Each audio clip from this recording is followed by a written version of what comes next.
Bonsoir à tous, bienvenue dans le 8e et dernier épisode du Giro Express, de retour à Lyon. Et aujourd'hui on invite Salut. Marouane Mehni. Salut. Alors on va commencer avec le bilan de l'équipe de France par les women. Et une petite bouteille de Tokai, le vin hongrois, pas la paire de chaussures. Et santé.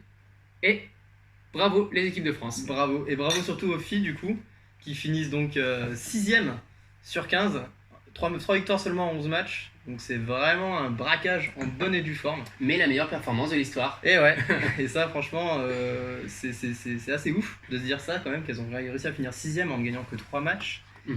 Et vraiment c'était une équipe très intéressante à suivre tout le long, même si elles perdent pas mal de matchs, au final elles ont réussi à gagner les matchs quand il le fallait. Ouais, on peut récapituler un peu rapidement. Elles perdent d'abord contre les Tchèques à l'Univers, donc presque, mais non. Elles perdent après contre l'Italie, elles gagnent les Pays-Bas. Ça, c'est un match qui était important, qui les bascule en poule haute en meilleur troisième. Ça a été un peu leur match référence, je pense. Ça a été le match qui les a lancés. Après, elles font un match qui, rétrospectivement, est bien. Elles perdent que 15-9 contre les futures championnes d'Europe. Mais à ce moment-là, on ne le sait pas. Elles perdent après contre l'équipe que tout le monde attend très très forte, l'Allemagne, 15-6. Elles reperdent à l'Univers contre les Tchèques. Donc là, elles ont encore un match contre la Russie qu'elles perdent 15-7, la Russie qu'on attend encore très fort. Et à ce moment-là, on se dit la Russie, mais personne ne peut les arrêter, elles sont très fortes. Quoi. Voilà, c'est à ce moment-là, vraiment, c'est 7 points, ça va. Ouais.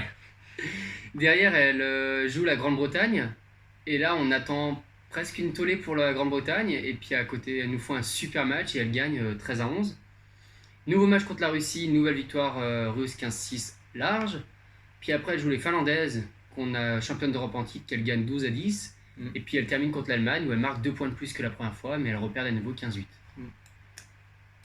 Donc vraiment grosse performance des filles. Et pourquoi elles ont réussi une performance comme ça? On peut parler de leurs points forts. Donc celui qu'on a déterminé, c'est surtout le mental en fait. Elles ont eu quand même la puissance mentale de rester constantes et de rester dans leur compétition et de gagner les matchs qu'il fallait gagner au moment où il fallait les gagner. Et ça c'est très fort.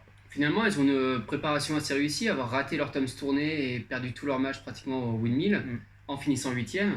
C'est continuer en fait à faire son jeu, à essayer de jouer et pas se dire qu'il n'y a que le résultat qui compte. Elles se sont sauvées par le jeu. Ouais.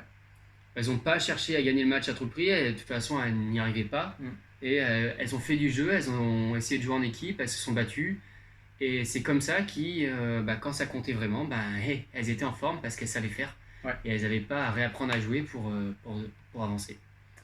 Point faible par contre. Voilà, par contre, ce qui a manqué, c'est quand même une certaine rigueur sur la technique. C'est-à-dire que souvent, en fait, les disques, elles les rendaient toutes seules à leurs adversaires. C'est des passes par terre, c'est des mauvais choix, c'est des passes un peu forcées, c'était des mauvais choix. Quoi. C'était vraiment un manque de rigueur. Et surtout, ça, qui vient aussi d'un manque d'expérience. Voilà. On a un groupe qui est jeune.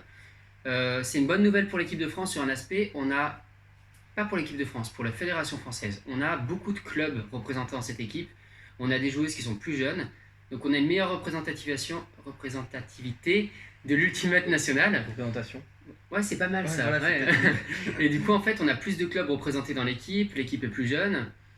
Et ça va faire du bien, ça va redescendre au niveau des clubs. Ça va me dire aux filles de tous les clubs et aux joueuses qui sont réparties en province notamment que c'est possible. L'équipe de France, c'est pas un rêve inatteignable. C'est pas une chimère. On peut le faire. Vous pouvez le faire en vous entraînant.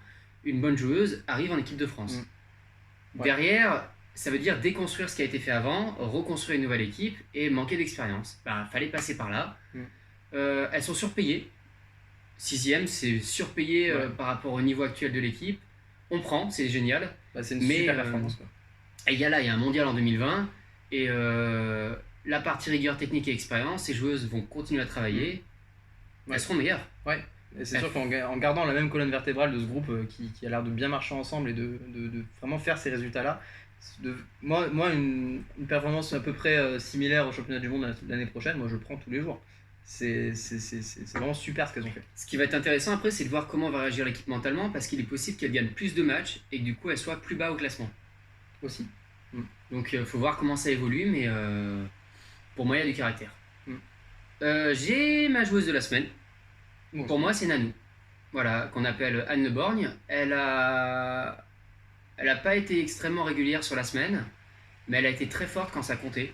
Et elle a surtout sorti le match de sa vie Vous savez, le match où quand vous faites une passe, en fait, elle arrive où qu'elle soit sur le terrain, et quand on court en défense, on passe devant et on fait la défense. Et ben, c'était Nanou contre la Grande-Bretagne, où elle a fait le match référence peut-être de sa vie. Elle a fait, sur ce que j'ai vu, attention, je ne me permets pas de juger toute sa carrière, qui est très belle.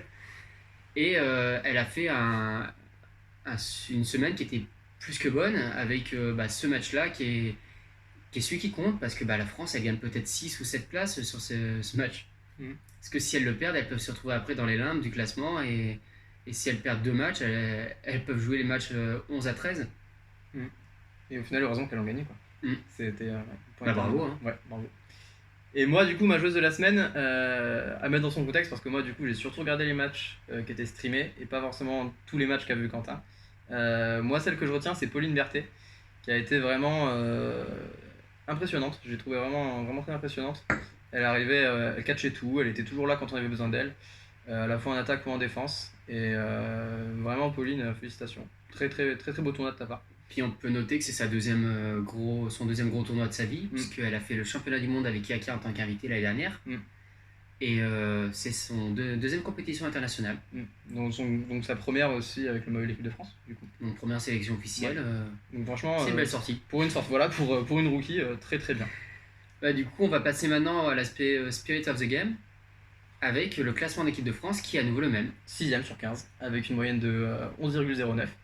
Des notes qui vont entre 10 et 12. Ça va, c'est bien. Point faible, connaissance des règles, elles ont 2. 2 c'est bon, hein, c'est ce qu'ont la plupart des équipes. De toute façon, en n'ayant pas en dessous de, 12 sur tout de 10 sur tout le tournoi, ça veut dire que tous les matchs ont été bons. Et puis attitude positive, hein, justement le mental, elles ont envie de gagner. Elles ont 2,45. C'est bien payé, c'est correct, c'est une note qui leur va. Et c'est mérité. Au niveau du classement global des nations, on retrouve la Suède en tête à 12,36. Qui a quand même un point d'avance sur le deuxième. Et puis du coup 1,2 sur l'équipe de France. Par contre, en bas de classement, on retrouve l'Italie avec 9,73. L'Italie, les adversaires sont pleins de pas mal de contacts, pas de communication vraiment directe, une façon de contourner les discussions qui est assez pénible. Et la Finlande, dont on avait parlé dès le premier jour, qui n'hésitait pas à bien insister au moment des calls qui pouvaient être litigés pour faire son call et ne pas lâcher ce point quand il était important. Donc c'est pas le match qui est complet qui est comme ça, c'est quand ça compte. La Finlande, elles avaient un titre de championne d'Europe à jouer, elles sont laissées déborder par leur jeu, je pense. Sûrement. Et du coup, elles ont fini par lâcher ça, les notes ont remonté un peu dans la semaine, mais elles terminent 7ème derrière l'équipe de France. C'est pas une place qu'elles méritaient en termes de niveau de jeu, mais c'est une place qu'elles méritaient par rapport à la façon dont elles ont abordé la compétition. Tant pis. C'était une belle équipe, elle méritait peut-être mieux, mais elle l'a pas fait, tant pis pour elle. Puis ça relève pas leur qualité. Ouais. Et puis du coup, rendez-vous est pris pour voir ce qu'elles font l'année prochaine aux Pays-Bas. Attention, hein, le groupe vieillit. On passe sur le mixte ? Pas sur le mixte. Alors le mixte, comme la plupart le savent, qui finit deuxième après une finale magnifique, dont on aura l'occasion de parler juste après. Donc 10 matchs, c'est simple, ils ont tout gagné sauf cette finale. C'était vraiment une équipe très agréable à regarder. J'ai pris beaucoup de plaisir à suivre dès que leur match était filmé. Donc voilà, c'était une équipe qui a été vraiment dominante toute la semaine. Et, très très plaisante à regarder, comme je dis. C'est dommage de terminer comme ça, mais ça enlève pas le plaisir qu'on a eu de les regarder. Ça, il faut vraiment insister là-dessus. Elle a été au-dessus. Ouais. Enfin, ils ont survolé la compétition. Ils ont fait en fait donc 19 mi-temps de très haut niveau et une mi-temps un petit peu en dessous. Et c'est ça qui leur coûte le titre de champion d'Europe. Ouais, mais c'est dommage. Parce que le mi-temps à la 9-6, ils commencent le match par première passe de Grande-Bretagne, turnover, passe par terre. Première passe de la France, on rend le disque. Ouais. Et là, c'était le moment où il aurait fallu punir vraiment pour bien rentrer dans le match. Et il y a la fin de la première mi-temps, où il y a à 2 reprises un disque qu'on récupère devant la zone. Et au moment où on veut le recentrer, la passe est par terre. Et au lieu de revenir et de prendre la mi-temps, on perd 9-6 à la mi-temps et la deuxième mi-temps, on court après le score. Ouais. Mais du coup, que ce match ait eu cette physionomie-là aussi, ça a rendu le match beaucoup plus intéressant et palpitant. En fait, on était vraiment en haleine jusqu'au bout. Mais voilà, on va reparler des finales juste après. Sinon, l'équipe de France, vraiment, l'équipe de France mixte est vraiment l'une des équipes à surveiller pour l'année prochaine aussi aux Pays-Bas. Ça va être je pense qu'ils ont vraiment quelque chose à aller chercher au championnat du monde. Et voilà, une équipe très très forte. Bah, d'ailleurs, le point fort de l'équipe qu'on a relevé, c'était la vitesse de décision. C'est-à-dire qu'on avait une équipe qui prenait des décisions qui étaient justes et qui les prenait surtout au bon moment. Donc que ce soit dans le refus d'une passe parce qu'elle est dangereuse, ou que ce soit dans la prise d'une décision pour le turnover est fait, il faut jouer vite devant, il faut Se propulser vite se vers l'avant. propulser, voilà, ou renverser le jeu avec un swing important avec de la vitesse, Une passe non orthodoxe. par exemple. Et ben la vitesse de décision était là et l'équipe de France ne faisait pas traîner la possession du disque. Il y a eu très peu d'hésitation en fait dans les phases de jeu, ça c'est un truc que j'ai pas mal relevé sur les matchs que j'ai regardés. C'était souvent les longs qui partaient, c'était oh bah d'accord, direct, ça part. Oh bah il y a quelqu'un qui rattrape. C'était vraiment vraiment bien ficelé quoi. Pas d'hésitation, pas de comment dire. Vraiment tout allait très vite et tout allait très bien. Sauf que justement, ça nous amène à leur point faible, qui vient avec. Voilà, et du coup, parfois, à vouloir faire trop vite, à vouloir faire trop bien, et ben on rate des passes. Et du coup, il y a des passes qui vont par terre, il y a des passes qui vont trop loin. Et c'est la plupart des turnovers qu'a généré l'équipe. Ouais. L'équipe, en fait, faisait des défenses, ne récupérait peu de cadeaux de l'équipe adverse. Par contre, elle faisait des cadeaux. Vous l'avez vu en finale, avec les disques qui sont récupérés, l'équipe fait une grosse agressivité, mais tout ce qu'il faut, agressivité positive, hein, fait tout ce qu'il faut pour récupérer le disque proprement, et le rend. Donc dommage parce que l'opportunité était vraiment belle. C'est des petits drops, des passes par terre, des petites mauvaises décisions à des moments comme ça. Et c'est dommage quoi. C'est vraiment dommage. Joueur de la semaine ? Moi je vais commencer par ma joueuse de la semaine. On va commencer par les filles. Pour moi c'est Naomi qui m'a le plus impressionné cette semaine. On rappelle les critères, hein. Joueur de la semaine, c'est pas le meilleur joueur d'équipe, c'est le joueur qui vous a le plus impressionné personnellement. Naomi, je l'ai trouvé symbole de sûreté de l'équipe en fait. Quand elle était sur une ligne, que ce soit offensivement ou défensivement, le groupe pouvait compter sur elle. Elle était sûre dans ses choix et elle a dégagé une certaine aisance physique et technique qui faisait du bien moralement au groupe. C'est de bonne augure pour la semaine prochaine ça. Oui. Tu as une joueuse toi ? Moi ma joueuse ça sera Jeanne de Laval que j'ai trouvé vraiment très très safe sur en ligne, vraiment excellente. Très peu de mauvais choix, on voit que sa préparation physique est vraiment très au point, elle était vraiment au-dessus de sa jauge en général. Et vraiment une handleuse très très fiable et très très importante pour cette équipe. On va passer aux garçons. Moi j'ai retenu Sullivan Rollet, que j'ai vu évoluer de très près avec l'équipe de France Beach. Il dégage une confiance en ce moment, enfin, c'est incroyable l'impact physique défensif qu'il est capable de mettre. Et il a cette capacité en fait à se relancer mentalement et y retourner. Ses poules aussi sont extraordinairement bons. Il travaille. Enfin, on sent qu'il n'a pas fini de progresser, il n'a pas envie de s'arrêter de progresser. Il est là pour bosser et quels que soient les résultats, il est là. Ouais, et cette die incroyable à 14-13 pour JB pendant la finale. Ouais. Et puis il passe à côté de beaucoup de défenses où il les touche, il se jette, il donne. C'est un rock. C'est vraiment. Pour moi, il en a encore sous la semelle. Il va monter encore. Et bon, on a hâte de voir ça. Moi, mon joueur de la semaine, c'était Pilou, Pierre-Louis Combray. Moi, je suis vraiment impressionné par sa progression. Je me rappelle encore de ce mec que j'ai vu débarquer au BO, non pas au BO, à l'ODT, il y a 3-4 ans, qui venait de commencer, qui avait un peu le side hésitant et tout, mais qui était quand même très physique.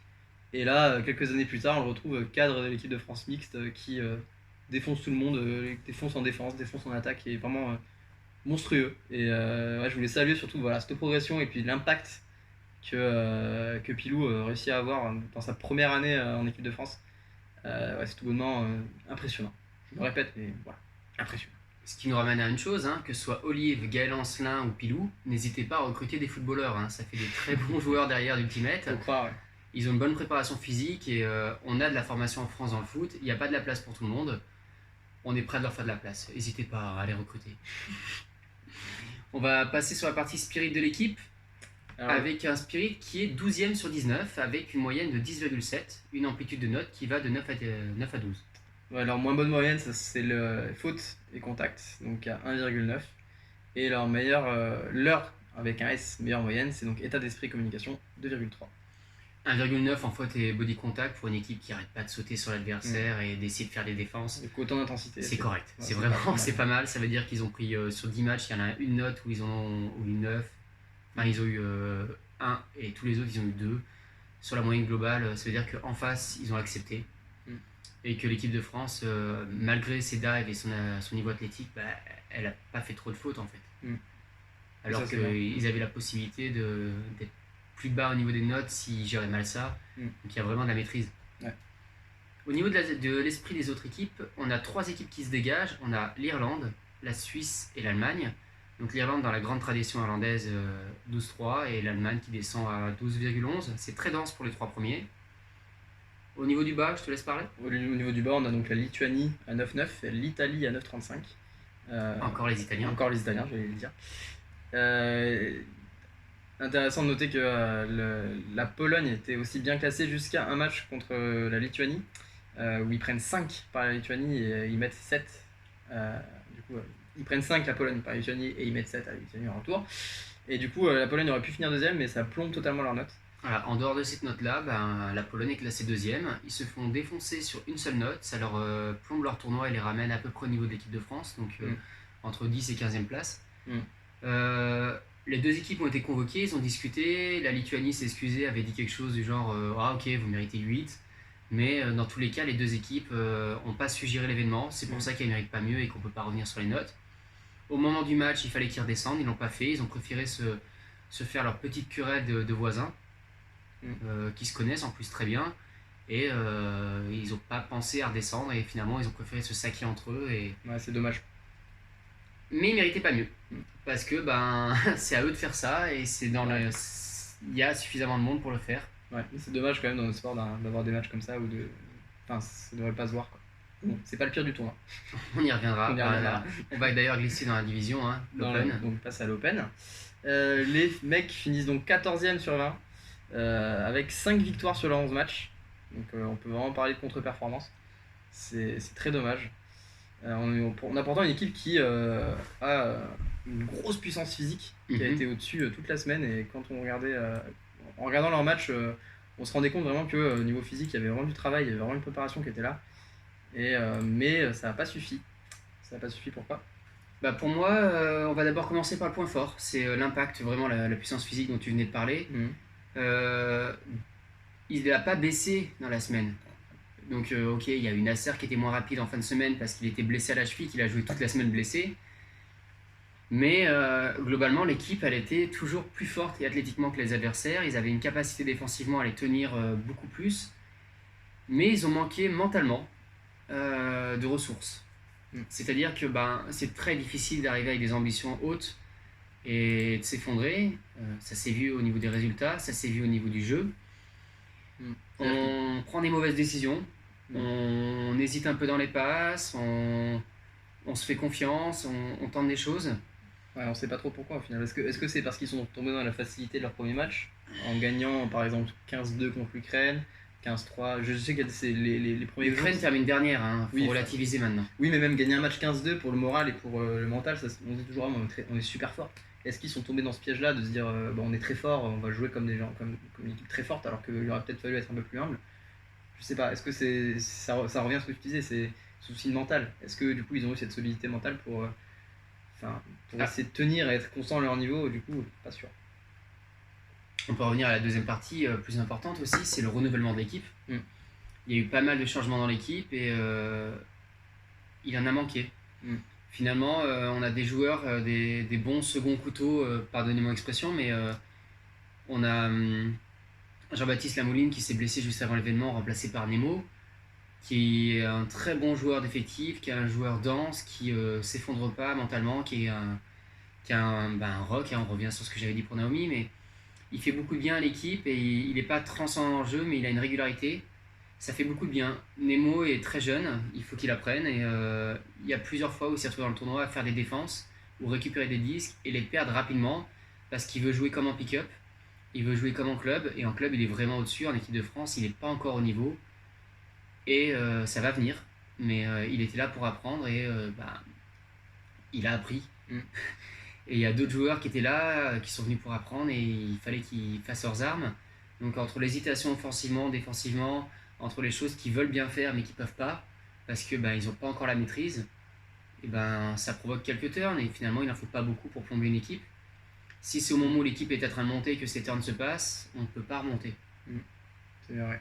quand dans la confiance on arrive à faire tomber 2 disques et que les 2 disques sont renvoyés au sol sur des passes ratées, Mm. voilà. Et du coup, cette équipe, par contre, la bonne nouvelle de ce côté-là, c'est qu'elle a été renouvelée, elle n'a pas performé, donc ils vont travailler. On va les attendre fort l'année prochaine. Ils peuvent faire que mieux.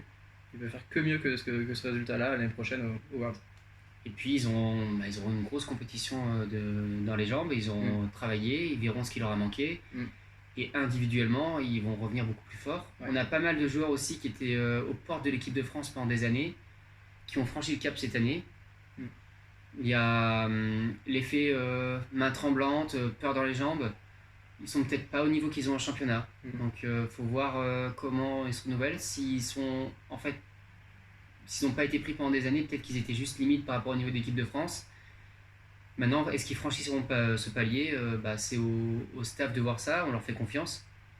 Ouais. De toute façon, ils ont montré leurs compétences, mais il faut faire mieux au niveau des performances parce que il gagnent plus de matchs que les filles, mais en termes de classement, c'est une catastrophe. Ouais. On voit les nations qu'il y a devant. Oui, on a par exemple l'Espagne qui finit 9ème, donc quand même 5 places au-dessus de la France. La Lettonie 10ème. Il y a les Républiques tchèques, 7ème. Ouais, c'est assez impressionnant de voir toutes les équipes qui ont réussi à passer devant. Pour moi, la France aurait dû typiquement être aux alentours de la place qu'occupe la République tchèque, donc aux alentours de la 7ème place. 4-7, ouais. 4-7, ouais, mais c'est vraiment, pour moi, c'est vraiment le plancher de cette équipe normalement. Là, voilà. Donc, premier GB, deuxième Allemagne, troisième Russie, quatrième Suisse. Tout ça, la France peut les gêner, mais ça reste des grosses nations. Même si la France bat la Suisse le premier jour. Italie 5ème. On se prend une télé contre les Italiens, mais il n'y a pas cet écart de niveau. Autriche 6ème, République tchèque 7ème, Danemark 8ème, Espagne 9ème, Lettonie 10ème, Irlande 11ème, Suède 12ème, Belgique 13ème. Pardon, mais c'est en dessous de la France. On a une équipe qui est plus dense. Après, la Belgique a très bien géré son match contre la France. La France avait un peu peur, un jeu peut-être plus cadré. La Belgique était un peu faux-folle dans son jeu. Et en réussite, je pense au moment où Guillaume Auby a skyé Fred Bredard. Voilà. Voilà. Donc, ça veut tout dire. Tout est dit, c'est un manque de confiance. Ça n'arrivera plus, ça n'arrivera pas. Ça ne peut pas arriver. C'est arrivé, on comprend pas, mais c'est arrivé. Bon, 14ème. Faut oublier et puis passer non, à la faut suite. pas oublier. Faut passer à la construire suite. là-dessus. Faut construire là-dessus, mais il faut passer à la suite. On reprend au niveau du Spirit. Les joueurs de la semaine. Ah ouais, les joueurs de la semaine. Eh oui. Et pour moi, on va oublier le moment où il s'est fait scaler par Moby. Et mon joueur de la semaine, c'est Fred Bredard. Super transition. Oui, Fred, en fait, c'est un bulldozer défensif. Et c'est un mec qui est tellement serein en attaque. C'est le joueur qu'on met sur l'univers spawn. C'est le joueur qui nous rassure, qui donne de la confiance à l'équipe. J'allais dire, il est très pro dans son attitude, mais en fait, c'était vraiment le premier joueur pro français d'Ultimate de l'histoire. Et il le montre encore aujourd'hui. C'est pour moi le joueur qui a fait le plus de bien dans l'équipe. Niveau caractère, il y en a deux qui m'ont beaucoup plu par rapport à ce qu'ils amenaient à l'équipe. C'était François Zoubir et Nasser. Par contre, ils n'avaient pas la régularité que j'ai trouvée sur le terrain à Fred défensivement. Quand l'équipe va pas, l'attaque en général plonge. La défense a un peu porté l'équipe, elle a été très forte toute la semaine. Et Fred particulièrement, que j'ai trouvé monstrueux en défense. Quant à moi, mon joueur de la semaine, c'est donc Mathieu Begdem, avec qui j'ai eu l'occasion de jouer en junior et qui m'a vraiment bluffé pour une première sélection en Open Senior. Il a pris des responsabilités, il a lancé des passes qu'un rookie normal, je pense, n'aurait pas lancé. Il a fait des défenses qu'un rookie n'aurait pas faites. Et vraiment, pour une première sélection et pour comme ça une première grosse compétition en senior, c'est vraiment de très bon augure. Après, oui, il a l'expérience en junior, il a été membre du groupe qui a fini 3ème au Waterloo cet été, mais quand même que cette expérience transite aussi bien en senior, c'est vraiment impressionnant. Et au-delà d'aussi bien, aussi vite. Ouais, aussi vite, ouais. Ouais, et qui prennent cette place un peu pas de cadre, mais de vraiment joueur safe, qui prend les bons choix, et vraiment décisif quand il le faut. Il a fait quelques longues sur les matchs streamés qui sont magnifiques. Et il est monstrueux, surtout athlétiquement. Et athlétiquement, ouais. Athlétiquement, pour son âge, il est monstrueux. Là, il a 20 et... 20 Je crois qu'il est plus jeune que moi, il a 20 ans, je crois. 20 Ouais. ans, même pas. Il va monter jusqu'à 24-25 ans physiquement. Et ça, c'est. Si, il travaille bien. Et c'est de très bon augure pour la suite. C'est de très bon augure Voilà. pour l'équipe de France Open. On espère qu'il nous entend et qu'il nous entend sur l'aspect travail. Ouais. Parce que il a vraiment la place pour devenir un cadre de l'équipe. Nasser n'est pas dans l'équipe de France à 39 ans par hasard. Nasser, ça fait 20 ans qu'il est en équipe de France. Travail. Et en équipe de Suisse entre-temps, mais il a joué 20 ans à haut niveau et c'est que du travail. Il a été monstrueux sur le travail et encore aujourd'hui, il boit pas d'alcool, il fume pas et il entretient son corps. On glisse du coup maintenant sur le Spirit. Et du coup, le Spirit, l'équipe de France se classe 5ème sur 20. Beaucoup mieux. C'est la meilleure performance des équipes de France, cette 5ème place. La moyenne est à 11,27, ce qui est bien, mais ce qui n'est pas monstrueux pour une note, mais la division Open est très dense et note sévèrement. Et note sévèrement, ça ne les a pas empêchés d'obtenir un 15 face au Danemark. Ce match qui avait été streamé. Et en effet, en fait, c'est un match dont la physionomie est un peu bizarre, c'est-à-dire que les Français commencent très fort et sombre. Ensuite, vraiment sombre, ils ont arrêté de jouer. Je pense que les Danois ont su voir en fait que les Français n'ont pas essayé de revenir dans le match par des bad calls ou par ou freiner la remontée. Ou freiner voilà. Et les Français ont abordé le match de la manière dont ils l'ont dominé au début. Ils l'ont dominé sans être méprisants. Ils se sont fait renverser le match sans utiliser le règlement pour ralentir. Et quand ils se sont fait passer totalement devant, ils n'ont pas bloqué leur frustration sur l'adversaire et n'ont pas utilisé. C'est exemplaire comme match. J'insiste, les Danois ont insisté là-dessus. Il y a des observateurs qui ont vu ce match. La France a été saluée là-dessus parce que c'est très très compliqué à jouer comme match. C'est très compliqué à accepter. Et ils ont accepté que l'adversaire était plus fort sans tricher, sans se frustrer et sans envoyer des mauvaises ondes à l'adversaire. Les Français étaient vraiment furieux, étaient énervés. Et c'est resté chacun pour soi. Ils sont restés cette rage en eux, cette volonté de montrer sur le terrain, sans balancer ça sur l'adversaire et dégager toute la frustration qu'il peut y avoir sur ce genre de match. Ouais. Donc bravo encore à l'équipe de France là-dessus. C'est beau parce que ça paye. Et c'est le genre de truc qu'on veut voir dans notre sport, quoi, typiquement. C'est ce qui fait qu'on croit à l'auto-arbitrage et qu'on n'a pas envie de voir des observeurs ou des... Quand on voit ce genre de match, on se dit ok, ils peuvent freiner, on peut utiliser le règlement et typiquement, ça me serait arrivé au hand il y a quelques années, j'aurais triché. Et si jamais l'arbitre me prenait pas, je disais que c'était sa faute, c'est à lui de faire la décision et c'est aussi pour ça que j'ai arrêté le handball en fait. Je me reconnaissais pas dans ce sport-là et j'aimais pas ce qu'on nous apprenait à l'entraînement. Et entre-temps, t'as trouvé ta voie, ça fait plaisir. Oui. Ils sont bons partout au niveau des notes. Il y a pas de notes en dessous de 10, plusieurs notes qui sont équilibrées. C'est beau aussi parce qu'il n'y a pas un point qui a dominé. Ils ont maîtrisé leurs émotions, maîtrisé leur jeu, maîtrisé le contact, respecté l'adversaire. Ok, sportivement on est moins bon, mais par contre en termes d'état d'esprit, ce qu'on a récupéré là, on l'a pas eu souvent et on peut le garder. Il faut le garder, c'est très important. Au niveau du spirit, les vainqueurs, vous voyez, la France est à 11,27, les vainqueurs c'est la Finlande, ils sont à 11,7, c'est pas loin. C'est vraiment pas loin. C'est-à-dire qu'il y a un match à 10 où ils prennent 15 et un autre match qui gère bien et on a le spirit. En bas, il n'y a pas d'équipe en dessous de 10, c'est important de le signaler. On a la Russie à 10,4, l'Italie à 10,27, et l'Irlande, grosse surprise, qu'est-ce qu'ils font là? L'Irlande à 10,09, qui ont des notes qui vont entre 7 et 14, c'est-à-dire que... cette volonté irlandaise de jamais lâcher le match, de toujours mettre de l'engagement et de toujours continuer à générer des contacts, à générer des fautes. Et ils ont un peu perdu leur joie de vivre légendaire lors de certains matchs. L'équipe Open était un peu frustrée cette année. Et ils l'ont dégagé en manque de joie. Et normalement, leur joie qui dégage en permanence, en fait, permet de relativiser les contacts qu'ils nous mettent. Cette fois-ci, il y avait vraiment les contacts sans la joie plusieurs fois. Et les matchs où il y avait de la joie, ils montent à 13-14. Et les matchs où il n'y avait plus la joie, ils sont à 7-9 sur des matchs qui sont à peu près équivalents. Ouais. Donc l'Irlande s'est perdue mentalement. Ils ont beaucoup donné d'énergie pour avoir une belle équipe. En classement, je sais plus. Ils sont devant l'équipe de France. Oui, ils sont 11e. 11e, c'est pas ce qu'ils voulaient faire. Pour une équipe qui perd à l'Universe Point contre JB ou Windmill, ils veulent être au-dessus, ils sont frustrés et ils l'ont payé. L'Italie est encore une fois dans les mauvais coups au Spirit. On a le président de la Fédération européenne qui a honte de ses équipes nationales, qui n'a pas le droit de le dire, mais nous on peut le dire. Désolé. Ils sont 3 fois dans les 2 derniers, dans les 3 divisions. Il y a un moment, il faut se poser les bonnes questions par rapport au respect de l'adversaire, par rapport à la façon dont on aborde le match et la volonté de communiquer. J'insiste là-dessus, on peut faire des fautes, mais il faut en parler. Les fautes font partie du jeu.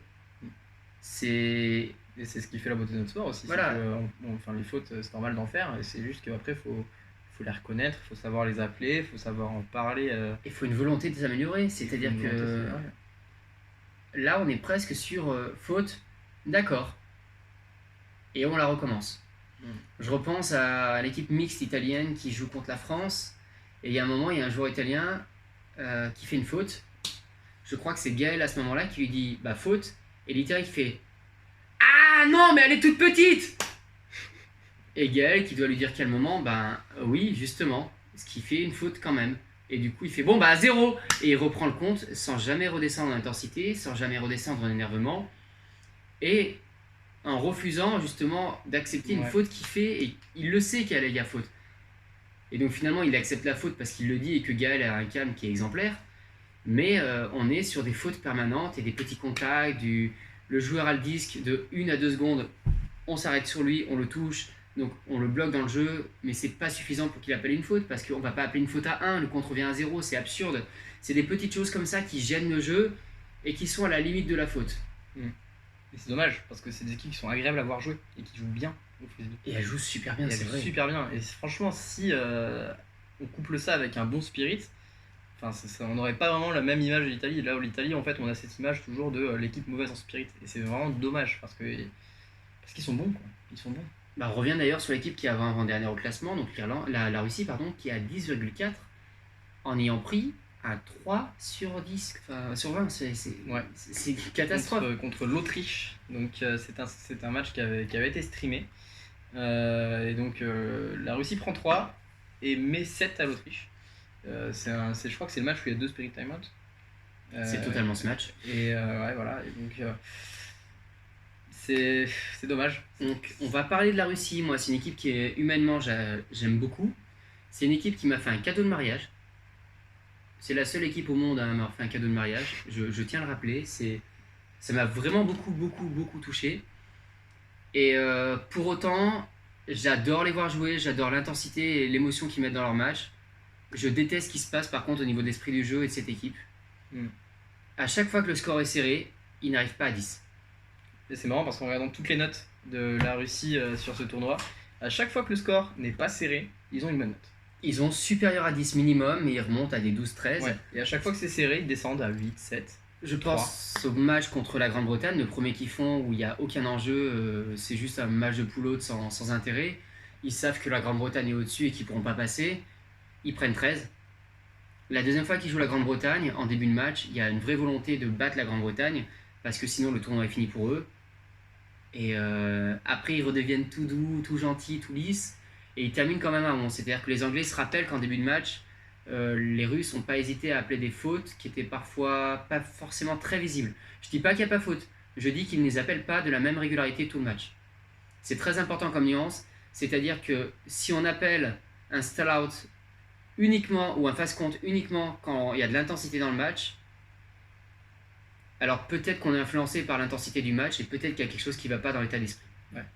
C'est le genre de question qu'il faut se poser. Est-ce que l'enjeu du match change notre spirit ? Il devrait pas. Ou notre façon d'appeler les fautes. C'est-à-dire que si pendant 90 minutes, chaque fois qu'on a pris un contact sur notre main au moment du lancer, on n'a pas appelé la faute, et que dans les 15 dernières minutes, dans le cap, à chaque fois qu'on fait la passe, on appelle une faute et on rapproche notre main du joueur pour aller chercher la faute, est-ce qu'il n'y a pas quelque chose qui ne va pas ? On ne triche pas, on est toujours dans l'acceptation et l'utilisation du règlement. Mais est-ce qu'on l'utilise dans notre faveur parce que le score est serré ? C'est le genre de questions qu'il faut se poser. Et surtout qu'eux doivent se poser. Parce que c'est une belle équipe qui est adorable et ils méritent pas ces notes-là. Ils méritent pas d'être notés comme ça. Ils méritent de proposer des beaux matchs et ils méritent d'être un exemple d'ultimate en Europe. Globalement, sur le Spirit, j'avais un point intéressant. Sur tous les matchs streamés, il y avait un gros problème, je trouve, sur les signes. Pas vraiment vraiment pour ne pas parler que de la Russie, parler de tous les matchs que j'ai vus streamés. Je trouvais que les signes étaient vraiment sous-utilisés. Et qu'en fait, souvent, les joueurs font les signes très brièvement ou. Non, c'est pas vrai. Très brièvement ou de manière pas assez claire. C'est-à-dire que parfois, pour faire faute, ils font ce geste-là. Ou. Voilà, je trouve que c'est dommage. Le bon geste, hein, c'est ça. Ouais, le bon geste pour faute, c'est ça. Voilà. Et c'est quand même dommage que. Enfin, c'est quelque chose de super qui a été ajouté dans le sport, je trouve, les signes qui rendent le sport plus agréable à regarder et plus compréhensible. Et si on les fait pas tous bien, les signes, je trouve que on se tire une balle dans le pied en fait. L'importance du haut niveau. Vous êtes là en exemple, vous êtes streamé parce que vous êtes des exemples et qu'on veut de l'ultimate de haut niveau.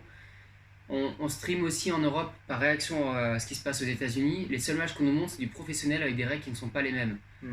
On filme en Europe pour avoir des règles, un règlement et un ultimate qui nous ressemble, qui est proche de nous. Maîtriser le règlement. Et les gestes font partie du règlement. Et en fait, on devrait pas avoir de joueurs prétendants à l'équipe de France. Prétendants, sans connaître parfaitement le règlement. Et les signes. Les signes, ils font partie intégrante du règlement et sont peut-être même l'un des points les plus importants. Sur la communication, c'est un point complet du Spirit. C'est-à-dire que vous avez 4 points à récupérer là-dessus sur la communication. Vous devez pas être bon, vous devez être exemplaire. C'est-à-dire qu'un enfant de 10 ans qui regarde le match doit comprendre ce qui se passe. Et parfois, ceux qui regardaient la finale avec moi, ça fait tous super longtemps qu'on fait l'ultimate et parfois on ne comprenait pas ce qui se passait parce que les gestes n'étaient pas faits. Et je trouve que c'est quand même dommage pour des finales de championnat d'Europe de se dire mais qu'est-ce qui se passe, pourquoi, qu'est-ce qui s'est passé, machin. On voit des joueurs discuter, les commentateurs ne savent pas non plus parce qu'il n'y a pas les gestes. Et c'est dommage de devoir regarder la sideline, de voir des mecs qui sont en arrière-plan ou très loin faire le geste du pic ou faire le geste de la faute parce qu'on ne le voit pas sur le terrain. Ils le disent, hein, attention, ils le disent, on entend le pic. Mais le joueur il dit pic et puis il s'arrête en faisant pff. Et c'est quoi ça? C'est rien, c'est facile à faire. Faites-le. Enfin bref, et en plus, dans les règles, pour finir là-dessus, la règle il dit que tous ceux qui entendent l'appel doivent relayer avec le signe. Et là, c'était clairement pas du tout fait dans ce championnat. Et je trouve ça très dommage. Parce que normalement, s'il y a un appel, on doit avoir tout le monde sur le terrain qui l'a entendu faire le geste, faire tous les gestes. Et là, on l'a pas vu, et du coup, ça nuit vraiment à la compréhension de ceux qui regardent les matchs streamés. Et c'est dommage. Paradoxalement, il y a une division où ça s'est bien passé, c'est le mixte, qui était plus rigoureux là-dessus dans toutes les divisions. Voilà, c'est un aspect. Peut-être que le mixte a une approche de l'esprit du jeu qui est un peu différente. Je n'ai pas de réflexion là-dessus, j'ai pas étudié la question, ça me sort à chaud. Mais c'est la division où j'ai vu le plus de gestes. Donc c'est aussi là où il y a le plus d'équipes. Donc c'est un bon signe pour notre sport. C'est-à-dire que la division qu'on essaye de mettre en avant est celle qui au moins met ça en avant. Donc là-dessus, très bien. On va basculer maintenant sur la partie un peu rigolote du tournoi. Le Zoltaned. Il a été reproché au grand directeur du tournoi. Et son cas... Aussi grand, il fait quand même 1m95 et 120 kg. C'est-à-dire qu'à chaque fois que j'ai eu un duel aérien contre lui, j'en ai eu plusieurs pendant plusieurs années, je me suis senti fragile. Je fais 1m93 quand même. Ok, je suis fragile. Mais Zoltan a chaperonné tout le tournoi et a voulu tout organiser, tout gérer. Et on a déjà parlé dans les épisodes d'avant, on va pas revenir sur tout, mais il a tout géré, de la location des terrains à la vente des tokens sur le tournoi. Et on va d'abord le déresponsabiliser sur l'aspect financier. C'est moins cher que Copenhague, on en a conscience. Mais à Copenhague, chaque joueur donnait 75 € en player fee. À l'Eco, c'était plus que 100 €. Ici, il donnait 65 €. À Copenhague, les team fees étaient à 1000 €. Aujourd'hui, on est toujours à 1000 €, sauf qu'il y a moins d'équipes nationales parce qu'on a enlevé les masters. Les masters, ils vont à Madrid. Ce qui fait que, grosso modo, il y a quand même une trentaine d'équipes nationales qui ne sont pas là, auxquelles on ajoute sur chaque joueur 10 €. Il y a un trou dans le budget de 100 à 150 000 € par rapport à ce qu'il y avait à Copenhague. Je ne sais pas si vous imaginez, c'est peut-être même le budget de fonctionnement de la Fédération française en fait. Peut-être. Sur plusieurs années, peut-être. En tout cas, pour la Ligue Rhône-Alpes, on rêverait de brasser autant d'argent au moins, ne serait-ce qu'une année. Et du coup, quand on brasse autant d'argent, qu'est-ce qui se passe? Il y a une volonté d'en gagner. qui est tentante. Et on met la nourriture trop chère, on met... Et du coup, donc, on va aborder ce sujet-là, mais on va d'abord parler de ce qui déresponsabilise un peu l'organisation. Les terrains sont chers. Donc, Győr, c'est une des plus grosses villes du pays, peut-être la deuxième. Je pense que Veszprém est pas mal non plus. Mais Győr a une équipe de foot professionnelle en D2. Et l'équipe qui organisait le tournoi était en première division et est descendue il y a 2 ans, le Győriem. Sauf que là, les 2 équipes sont en deuxième division. Győriem a fini 3ème de D2 et les 2 premiers montés. Il y a un besoin d'argent pour le club de foot local qui veut remonter et qui, pour essayer d'optimiser financièrement, a loué les terrains. Mais du coup, les a loués assez cher. C'est celui qui avait le meilleur complexe, avec beaucoup de terrains. Les terrains valaient cher. En revanche, il y avait beaucoup de travail sur les terrains. La nuit, il y avait des gens qui venaient, qui tondaient la pelouse, des gens qui venaient, qui bouchaient avec du sable tous les trous. Et de bout en bout du tournoi, il y a eu un seul trou sur tous les terrains. Et il était sur le terrain, celui qui était streamé. Mais c'est le seul trou qu'il y avait. Le petit plot. Oui, le petit plot. Et c'est le seul trou qu'il y avait sur l'intégralité des terrains. Alors que je me rappelle à Copenhague, les terrains étaient défoncés à la fin, ils étaient labourés. Et on avait des trous sur plusieurs terrains. C'était pas l'écho non plus. C'était pas Florence en 2010 où les terrains c'était des taupinières puisqu'ils étaient sur un hippodrome. Mais on avait des terrains de super qualité. Et ça protège les joueurs. Finalement, quand on va sur un championnat d'Europe, qu'on se prépare pendant des années pour arriver à ce niveau-là, le plus important, c'est de ne pas se blesser. Ouais. Là-dessus, l'organisation, bravo. Enfin, ça a été fait, il y a eu très peu de blessés. Et quand ils étaient blessés, c'était la faute de contact, c'était pas la faute du terrain. C'est frustrant de se blesser à cause du terrain. On va revenir sur une autre chose qui est mal maîtrisée. L'organisation a prévu 60 volontaires. Ils l'avaient promis, ils l'ont fait. Sauf que dans les 60 volontaires, il y a une partie qui était scolaire et qui était là en tant que volontaire uniquement parce que leur note dépendait d'être volontaire sur ce tournoi. Et donc pour valider leur semestre, ils avaient besoin de volontaires. Ils sont venus sur une compétition dont ils ne connaissaient pas le sport, dont ils n'avaient jamais entendu parler, qui ne les intéressait pas. Ils n'étaient pas nourris à midi. Eux, ils n'étaient pas nourris le matin et le soir, donc ils venaient toute la journée, ils faisaient rien sur place. Et du coup, ils n'ont rien fait. Ils sont venus voir l'équipe nationale de Hongrie quand ils jouaient, mais le reste du temps, ils étaient là, et ils passaient le temps, ils attendaient la journée. Et 10 heures au soleil à rien faire, ils n'ont même pas cherché à s'occuper, ils ne voulaient rien faire, ils n'étaient pas intéressés par ce qui se passait autour. L'organisation ne pouvait pas vraiment prévoir que ça se passerait comme ça. Peut-être un petit peu si on connaît la mentalité hongroise, je sais pas, je la connais peut-être pas assez. Dans tous les cas, c'est difficile à gérer. Et avoir 15 personnes qui sont là, les bras croisés, à attendre que le match après arrive. Des mecs qui sont censés être au bord d'un terrain et qui, à 6-3, disparaissent du match. C'est pas, ils disent aux équipes on va s'en aller. C'est ils prennent leurs affaires et ils partent. Et d'un coup, les équipes se rendent compte que la table de marque n'est plus suivie. On peut rien faire face à ça. C'est compliqué. D'où l'intérêt d'avoir des volontaires briefés et qui sont intéressés. Quoi. Des volontaires internationaux qui, la plupart du temps, sont des joueurs. Ouais. On y reviendra aussi. Sur les volontaires internationaux, normalement, ils sont hébergés. Le fait que toutes les équipes nationales, dans un pays où l'hébergement qui était proposé était plus cher que le Airbnb, plus cher que les hôtels, ils s'attendaient peut-être pas à l'organisation à ce que les équipes viennent tous dormir dans les dortoirs. Les dortoirs qui étaient un peu glauques en plus, notamment surtout au niveau du lycée, de là où dormaient les volontaires justement. On s'attendait pas à avoir des équipes nationales qui dorment là, il y en a eu. Et le problème c'est que si une équipe nationale prend la place des dortoirs, et ben ça fait des places en moins pour les volontaires. Ça fait des rentrées d'argent pour le tournoi qui, quand on leur propose, ils font ah oui, on prend. Parce que chaque nuit c'est 35 ou 40 euros de gagné par joueur. Donc ça fait 600 euros par équipe. Enfin, organiser un tournoi, regardez combien vous gagnez. En 3 jours, vous pouvez gagner cette somme-là. Je sais pas, je me rappelle des One to Six qu'on organisait. On terminait One to Six avec 1000 euros de bénéfices. Là, en 2 jours, en hébergeant 2 équipes nationales, ils gagnaient plus. Donc dans un pays où le niveau de vie est si faible, oui, la tentation elle est énorme. Si on te dit tu dois héberger 15 volontaires de plus, ou alors pendant 7 jours, tu vas gagner l'équivalent d'organisation de 20 ans de tournoi, tu prends les 20 ans de tournoi et on peut même pas leur en vouloir là-dessus. C'est juste responsabiliser les équipes nationales. Ils ont été un peu feignants pour choisir un endroit où dormir et ils en ont été un peu les victimes. Ouais. Les Belges, pour un budget moitié moindre, ils ont dormi dans un énorme château en Airbnb avec des chambres individuelles et puis ils ont eu le meilleur hébergement de tout le tournoi et ils ont juste regardé sur Airbnb, c'était pas dur à faire. faut juste que quelqu'un s'en occupe. Quoi. Voilà.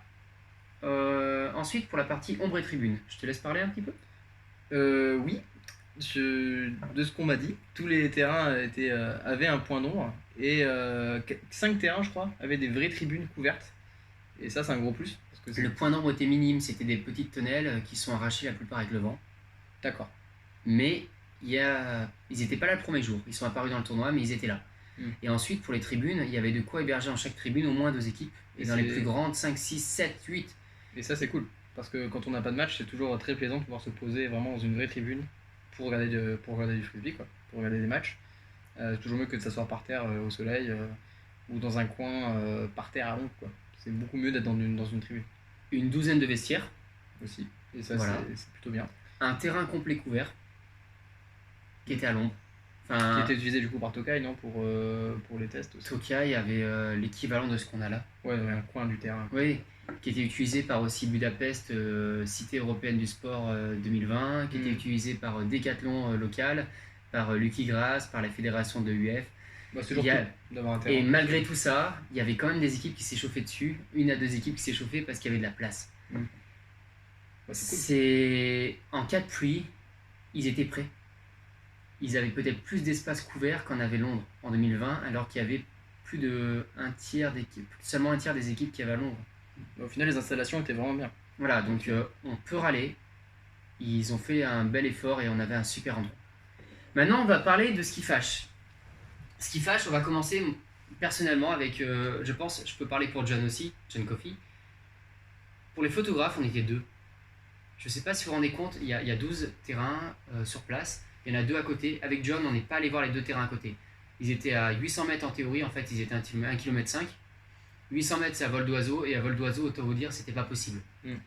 Et on n'y est pas allé parce qu'on n'avait pas la possibilité de le faire, parce qu'on n'était que 2 photographes pour tout le tournoi, et que normalement, les photos d'équipe, l'organisation le fait pendant la cérémonie d'ouverture.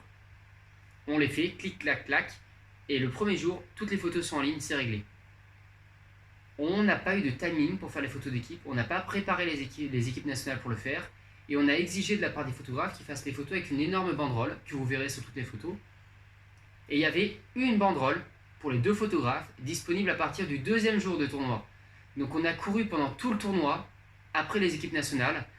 On a perdu en termes de photographie peut-être 6 à 7 heures à nous 2, pour faire des photos d'équipe qui auraient dû être faites normalement le premier jour, comme à Royan. À Royan, bravo l'organisation, c'était génial pour ça. Il y avait peut-être 60 équipes nationales. La cérémonie, le match d'ouverture était à 17h. À 16h30, toutes les photos d'équipe étaient faites. Le soir même, elles étaient toutes retouchées. Pourquoi ? Parce qu'il y avait plus de photographes, il y en avait 5 ou 6. Et surtout, ils avaient prévu un timing pour ça. On perd trop de temps. Donc si vous faites des gros événements, pensez à ça. Deuxième chose, on a déjà parlé, la volonté de faire des bénéfices. La tentation est grande, le niveau de vie, les salaires, tout ça, il y a beaucoup d'impact financier sur l'organisation d'un tournoi comme ça. La possibilité de bénéfice est très grande. Ouais, quand tu vois ce que tu as pour 9 € à la buvette, c'est quand même. Le pauvre hot dog et 2 frites, c'est quand même assez impressionnant. Hot dog 5 €, les frites 4 €. Voilà. Vu de l'extérieur, en tout cas, les photos qui sortaient et les prix qu'on voyait étaient vraiment aberrants.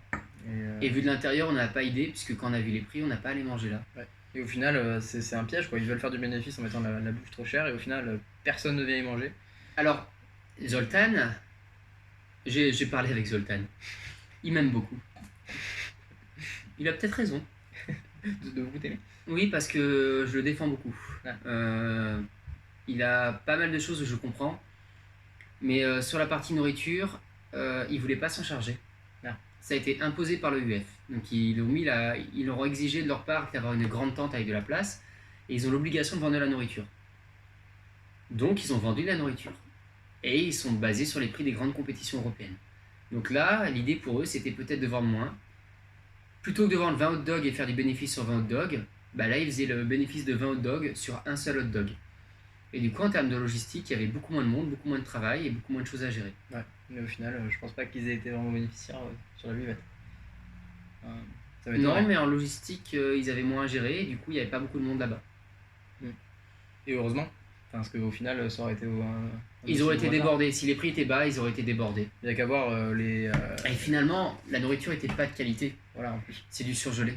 Et il y a qu'à voir en plus là où toutes les équipes allaient manger et tout, enfin, de ce que j'ai vu, les photos, les vidéos, les queues infinissables, interminables, pour être servi une pauvre portion et au final que. Deux aspects.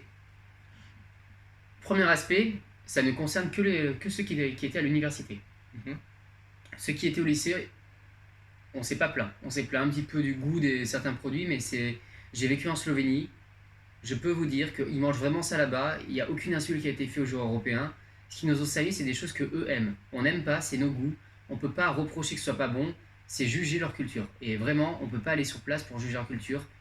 Moi, je trouve ça. Certains joueurs qui se plaignaient du petit déjeuner, de ce qu'on nous donnait, quand je vois que vraiment ils nous ont mis que les choses que eux aiment, et vraiment ils les aiment, c'est insultant. Donc on va relativiser là-dessus. Arrêtons ça. Ils nous ont respectés, ils nous ont servi des choses qu'eux aimaient. Et les joueurs hongrois étaient très fiers de me présenter certaines choses en nourriture que eux adorent vraiment. Et bah oui, il n'y a pas de restaurant hongrois en plein Paris ou à Londres et tout, parce que c'est pas de la grande gastronomie. Mais ils sont fiers de leur nourriture, ils sont fiers de ce qu'ils produisent. Et ils ont mis du cœur et on ne peut pas juger ça. Par contre, ce qu'on peut juger, c'est qu'à l'université, il y avait manque de monde pour servir. Mais à l'origine, il devait y avoir que des volontaires qui dormaient sur place. Et ils n'attendaient pas à ce que toutes les équipes nationales viennent manger en même temps. Il y a des shuttles, des navettes qui s'étalent sur 2-3 heures. Normalement, il y a 3 heures pour servir. Ce qui fait que même les équipes arrivant en premier, normalement, devaient manger en premier. Ça s'est pas fait au début du tournoi parce que les équipes venaient toutes manger en même temps. Elles restaient sur les terrains jusqu'au bout, elles prenaient les dernières navettes. Pareil, les navettes ont été un peu débordées. Manger en fonction du timing. C'est ce qu'a fait l'équipe de France au bout d'un moment. Et du coup, l'équipe de France faisait moins de queue. Bon, bah, c'est pas grave. En soi, vous avez accepté l'hébergement sur place. Ils ont peut-être prévu une personne. Il y aurait peut-être dû y avoir 2 buvettes au lieu d'une pour aller 2 fois plus vite. Ça, l'organisation en a eu conscience et a peut-être essayé de faire quelque chose peut-être trop tard. Et peut-être que Zoltan a mis un peu des bâtons dans les roues parce qu'il n'a pas aimé la façon dont il a été traité. C'était très à charge. Ouais. C'est-à-dire qu'on peut reprocher à une personne de vouloir gagner de l'argent, on ne peut pas lui reprocher d'être malveillante. On parle d'une personne qui organise un championnat d'Europe qui n'était pas souhaité, qui devait être dans 4 ans, il a été fait cette année. On parle d'une personne qui finalement nous organise un championnat sur des super terrains. Et il y a plein de problèmes avec cet homme-là. Il est loin d'être irréprochable, mais il y a des critiques qui sont faites sur lui qui sont gratuites et faut qu'on arrête ça. Et il faut qu'on respecte aussi ce qui a été fait et on y reviendra après. En termes de communication, il y a des choses qui ne vont pas du coup. On a des volontaires qui sont hongrois, qui ne parlent pas l'anglais. Et on ne peut pas poser des questions à des gens qui n'ont, pas été briefés. Les volontaires internationaux n'avaient pas les réponses. 2, les volontaires hongrois avaient peut-être les réponses, mais ne pouvaient pas les transmettre parce qu'ils ne parlaient pas d'autres langues. C'est un vrai problème la communication. Ensuite, les équipes, il y avait la communication qui était faite sur la page Facebook. Peut-être que quand on avait montré du doigt un problème, il fallait peut-être envoyer un mail à tout le monde. Ils avaient la mail list pour dire ça a été réglé. Parce que finalement, tous les problèmes qui ont été montrés du doigt, il y a une grosse partie qui a été corrigée en cours de semaine. Et la communication dessus n'a pas été faite. C'est allé en s'améliorant, quoi. Enfin, au final, tous les remontées de problèmes qu'on a eu, c'était beaucoup au début. Et ils ont pris en compte ces critiques-là et ils se sont allés en s'améliorant par la suite. Et c'est vrai que quand on prend le détail, il n'y a rien qui allait. Mais c'était que une accumulation de petites choses. Mais il y avait 1000 choses qui n'allaient pas. Mais comme chaque point était énervant, à chaque fois qu'on parlait en disant bon bah ça va pas, mais c'est pas grave, et qu'on arrive sur le point suivant, c'était une catastrophe. Je pense à l'équipe de France qui a réservé 48 billes. T'en as eu 44. C'est de la communication, c'est une erreur de chiffre, Finalement, les 4 ont dormi ailleurs, ça a été réglé, c'était pas dramatique. C'est pénible, on n'a pas à penser à ça à ce moment-là, mais il n'y a rien de dramatique. À Royan, il y a eu d'autres problèmes. Je pense à Skuk qui a livré des maillots trop tard. Si la France jouait en blanc, par exemple le match d'ouverture, il y a 3 joueurs de l'équipe de France Open qui ne pouvaient pas jouer. Bon, c'est pas grave en soi, ça s'est pas arrivé, c'est pas passé, on a oublié et le tournoi s'est très bien passé. Mais on ne peut pas garder que ça du tournoi, garder que les problèmes. Une partie a été résolue. C'est juste qu'effectivement, sur la quantité, c'est chiant. Maintenant, une partie était visible avant. On revient sur le prix des buvettes. On en a parlé en février sur Focus. Les gens nous sont rentrés dedans en disant vous faites un procès à charge sur l'organisation. Et finalement, il y a eu beaucoup de gens qui étaient très très très d'accord avec nous pendant le tournoi et après. Sauf que c'est pas pendant le tournoi qu'on peut changer les prix puisque ça a été budgétisé. Donc quand on a parlé en février, il était encore temps. De bouger. C'était trop tard après. Donc un choix a été fait. Les gens n'ont pas voulu réagir, ont laissé le crédit à l'organisation. Tant pis. Mais c'est pas resté lettre anonyme. C'est-à-dire que au sein de la fédération hongroise, des gens n'étaient pas du tout d'accord avec ce qui se passait à l'organisation du tournoi. On pense à l'équipe de LoL qui organise le fameux Bubble Fest, qui est le tournoi le plus célèbre de Hongrie, qui est un super tournoi en termes de communication, d'organisation, et qui est en désaccord en étant dans la même ville que Zoltan. Ils sont en désaccord avec le club de Zoltan, qui s'appelle Hungarian National Team Mixed, quand ils voyagent, parce qu'ils veulent être pris sur les tournois, alors que ce n'est qu'un club. Détail important. La magouille. C'est comme si, par exemple, la Suite Ultimate s'appelait Équipe de France Open, si vous voulez voyager, pour avoir une chance d'aller sur le tournoi. Parce qu'on ne parle pas des champions du pays, on parle d'une équipe du pays qui voyage. La magouille. Mais, du coup, au sein de cette fédération, LoL a quitté la fédération hongroise après 18 ans passés dans la fédération. C'est le plus vieux club de Hongrie, ils ont quitté l'équipe. Ils ont quitté l'équipe complète, a quitté la fédération parce qu'ils n'étaient pas d'accord. Ils ne voulaient pas faire partie de ce qui se passait, ils ne voulaient pas faire partie de ce qui était décidé, faire partie de la manière dont ça s'organisait, et ils ne voulaient pas avoir à gérer tout ça. Donc ils sont partis. Donc, d'un côté, il y a des gros problèmes montrés du doigt par d'autres clubs qui n'ont pas été gérés. Ils ont même fait des recours en justice. Je ne sais pas si vous vous rendez compte, si imaginez, je ne sais pas, que les C'est ce qu'ils disent tous ne sont pas d'accord avec le point de vue de la mixité que prend la Fédération française et portent plainte contre la Fédération française. C'est pas pensable. C'est pourtant ce qui se passe actuellement en Hongrie. Deuxième aspect, d'ailleurs vous irez sur la page de LoL, hein, il y a un très long texte pour expliquer. C'est un texte qui est très voilà, intéressant à lire. Et c'est un texte de justification de pourquoi on n'est pas là. Deuxième chose, les conséquences, c'est qu'il y a moins de volontaires hongrois. Si au sein de la fédération hongroise, personne n'est d'accord, il ne faut pas s'attendre à avoir 60 volontaires hongrois qui connaissent ce sport, qui viennent aider. Il y en a eu 2 ou 3, pas plus. Et du coup, les joueurs ont été réquisitionnés dans l'organisation. Et pour moi, c'est un peu des héros, parce que quand tu as un championnat d'Europe à jouer à la maison, que tous les soirs, tous les matins, tu te lèves en premier, tu te couches en dernier, tu fais des bidons, gagner un match contre la Norvège, c'est une performance, mais elle est monumentale. Et j'ai vraiment envie de la mettre en avant, pas sur le coaching de Zoltan, mais sur la volonté des joueurs de faire quelque chose. Et ils ont vraiment tout donné, ils sont très jeunes, ils avaient vraiment envie de bien faire. Et ceux qui n'aiment pas Zoltan, oubliez qu'il y a Zoltan derrière cette équipe. Féliciter, bravo les juniors, et puis j'espère les revoir, j'espère que tous ces problèmes vont se régler. J'espère qu'ils vont réussir à régler la personnalité de Zoltan, qui est un mec qui est humainement, il se veut lui-même scorpion. C'est-à-dire, il prend les coups, il renvoie, et puis tant pis, il prend pas pour lui, et c'est pas grave. Si on lui renvoie de l'agressivité, il va la renvoyer, et il n'est pas là pour encaisser les coups. Il nous a fait un super championnat. Il y a eu plein de choses qui n'allaient pas, mais tant pis, enfin, on retient, il y a eu un beau championnat d'Europe, c'était à Győr, il y a des choses qui n'allaient pas. C'est ridicule, le temps va gommer tout ça. Autant retenir l'aspect sportif. Oui, et puis finalement, on a eu un championnat d'Europe qui n'était pas très cher, qui était plutôt bien. Il n'y a eu pas de mauvaises conditions météo, le streaming était de très bonne qualité. Ouais. Et grâce à ça, on a pu suivre quand même pas mal de l'équipe de matchs. Ulti TV a eu les mains libres totalement par l'organisation. Alors c'est souvent le cas, mais ils avaient la possibilité de les faire chier ou de leur mettre des bâtons dans la roue, ça n'a pas été fait. Ouais. Et au final, on a eu vraiment des streamings de très bonne qualité, qui coupaient très rarement, c'est-à-dire que l'accès internet là-bas était cool. Franchement, ouais. Pour le coup, je pense que c'est peut-être l'une des compétitions avec le streaming le plus qualitatif que j'ai pu suivre. En sachant que ce streaming, on n'y avait pas accès, les médias. Il y avait un petit peu les volontaires qui avaient un streaming et énormément les médias qui avaient un autre streaming. Et ça compte parce que, bon, en dehors des 65 € de focus que j'ai pris moi sur mon compte en forfait, ça compte, hein, 65. Mais vous avez la team média sur place qui avait pour le streaming une bande passante énorme, donc des matchs qui n'étaient pas coupés, comme la finale du championnat de France Open qu'on avait filmé avec Focus, qui était coupée, qui avait une qualité qui se perdait sur les matchs. Et ça fait plaisir parce qu'ils ont mis les moyens sur le streaming, ils ne l'ont pas donné à tout le monde, ils ne l'ont pas dilapidé comme Copenhague qui avait du streaming mais qui a été assuré parce qu'il y avait du monde, des joueurs qui étaient sur ce streaming-là et qui mangeaient la bande passante pour aller sur, pas encore Netflix à l'époque, mais pour regarder des photos ou des vidéos qui n'étaient pas nécessaires. Du coup, on attend de voir à Heidelberg si le streaming sera aussi bien, on espère. En tout cas, à Francfort, la dernière fois que j'y suis allé, on avait une bande passante qui était catastrophique et qui était insuffisante pour charger des albums de plus de 5 photos. 5 photos qui représentent 10 mégas. Je ne sais pas si vous vous rendez compte que c'est ridicule. On verra bien. Et du coup, on va faire le bilan sportif pour conclure. On va parler des finales. Avec les finales. Les finales, ouais, les finales. Le donc, vrai bilan sportif, c'est là que ça joue. Et ouais. Donc ces finales, c'était samedi. La première finale diffusée, c'est la finale Open, donc JB contre l'Allemagne, avec une victoire de JB à l'Univers, 15-14.